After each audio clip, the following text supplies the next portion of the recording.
When a marriage ends, there's almost always a version of the story where it looks sudden. One day everything seemed fine, or at least fine enough, and the next day he says he's done, and everyone around them, sometimes including her, is left asking the same question. Where did this come from? He never said anything was wrong. This is Robbin, and this is The Honest Ledger. And today we're opening the book on something that gets treated as a single event, but almost never actually is. The leaving isn't the divorce. The leaving is just the paperwork catching up to something that already happened, quietly, months or years earlier. Today we're tracing exactly what that looks like, entry by entry, because if you can see it early, in your own marriage or in yourself, it's the one part of this story that's actually still changeable. One thing needs to be said before we go further.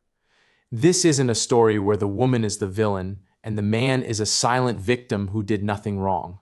In most of these situations, both people contributed to a slow drift, and in a lot of cases, she genuinely didn't know, because the entire mechanism of male disengagement is built to be invisible until it isn't. Understanding this pattern isn't about assigning blame. It's about seeing something that's usually only visible in hindsight while there's still time to do something about it. The first entry in the ledger is the quietest one, and it's usually the first domino. He stops initiating, not dramatically, he doesn't announce it. He just gradually stops being the one who suggests the date night, who reaches for her first, who brings up the trip he's been wanting to plan. Initiation requires a kind of hope, a belief that reaching out will be met with something good. When that belief quietly erodes, a man doesn't usually announce its absence. He just stops reaching, and because the absence of reaching looks like nothing happening, it doesn't register as an event. It reads as him being tired, or busy, or just going through a phase. It's rarely read for what it actually is, the first entry in a ledger that's already started running negative. The second entry, requests start getting filed internally as demands. Something shifts in how he hears her. A request to help with something, a reminder about a task, a note about something he did wrong. These used to land as ordinary parts of a partnership. Somewhere along the way, they start landing differently, as evidence in an ongoing case against him, another entry on a list of ways he's falling short. This shift is almost never about the actual requests getting harsher. It's about an accumulated resentment quietly recoloring how every new request gets received. A tired man reads, "Can you take out the trash?" completely differently than a resentful one does, even if the sentence is identical both times. The third entry, he becomes a roommate before he becomes an ex. The physical and emotional intimacy doesn't disappear all at once. It gets rationed. Fewer real conversations, more logistics. Fewer moments of just being with her.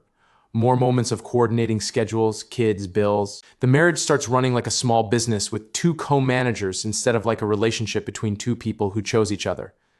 This is one of the most dangerous entries because it's the one that feels the most survivable. Nothing is technically wrong, nobody's fighting, the house runs. But running smoothly and being alive are not the same thing, and a marriage that's only running smoothly is often a marriage that's already quietly over and just hasn't been told yet. The fourth entry, he stops bringing his problems to her.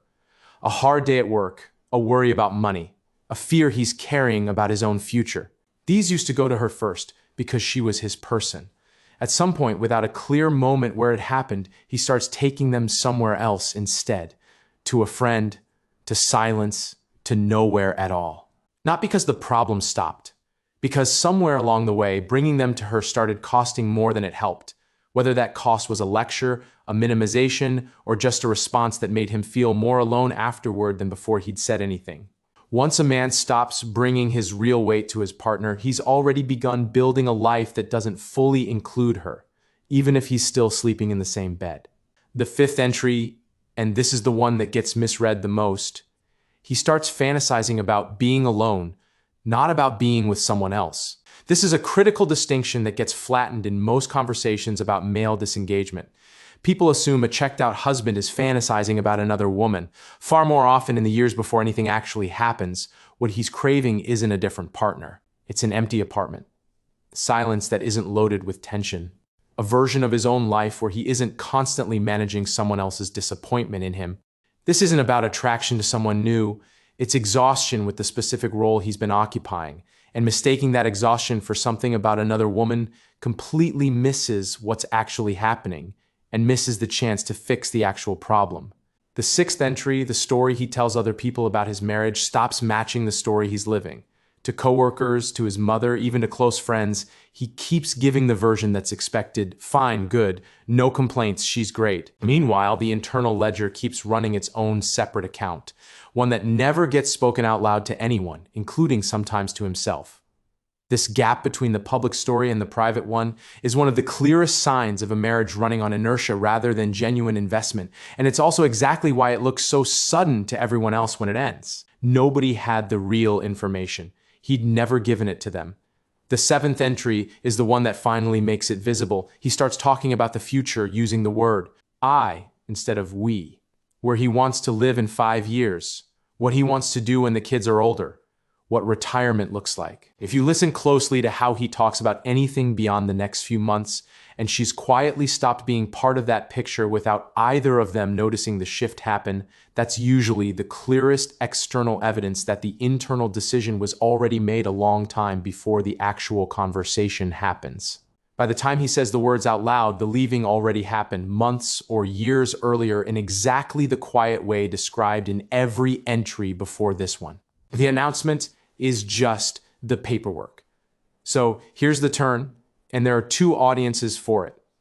If you recognize yourself in this pattern, if you've stopped initiating, stopped bringing your real weight to her, started picturing an empty apartment more than you'd like to admit, this is worth naming out loud before it becomes a decision you've already made without meaning to. A tired marriage and a dead one are not the same thing. And the difference between them is usually whether anyone said anything while there was still something to say. Bring the actual problem to her directly, specifically, before the resentment does the talking for you instead. And if you're recognizing your partner in this instead of yourself, if he's gone quiet, stopped reaching, started talking about I instead of we, this is not the moment to wait and see if it passes. Ask directly, not is everything okay, which invites the automatic. Fine? Ask what's actually true and be able to hear an answer that isn't comfortable, because the alternative is finding out later, the hard way, that it had already been happening for years. None of this is inevitable.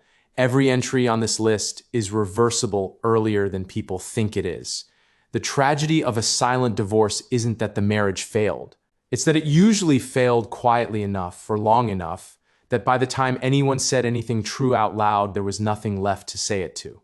If you've lived this, on either side of it, tell me in the comments the moment you first realized it wasn't sudden after all, that it had been happening for a long time before anyone said anything. Not to relitigate it, so somebody reading this catches it in year 2 instead of year 12. This has been Robbin for The Honest Ledger, the channel that reads the fine print nobody hands you. Subscribe if you'd rather know now than find out later.